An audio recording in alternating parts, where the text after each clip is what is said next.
Selamat pagi Indonesia. Anda menyaksikan seputar Bali terkini pukul 10 WITA bersama saya Arna Suputra.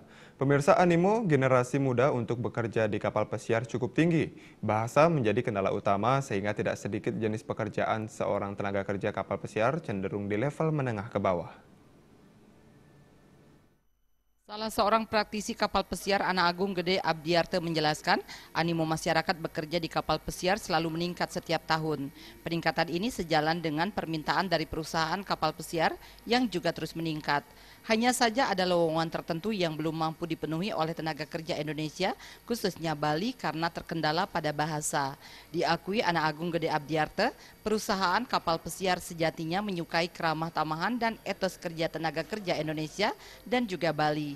Hanya saja kurangnya penguasaan bahasa, yakni bahasa Inggris, membuat tenaga kerja Indonesia lebih banyak berada di level menengah ke bawah. Terbukti sampai saat ini, ya, untuk posisi culinary cook seperti itu ya, masih ribuan yang kosong, belum terpenuhi sampai saat ini dan untuk seluruh perusahaan kapal pesiar gitu loh. Ini kan membuktikan bahwasanya permintaan tinggi, sangat-sangat tinggi, tetapi supply yang ada gitu belum memenuhi kualifikasi yang diminta. Nah, ini terkendalanya karena bahasa.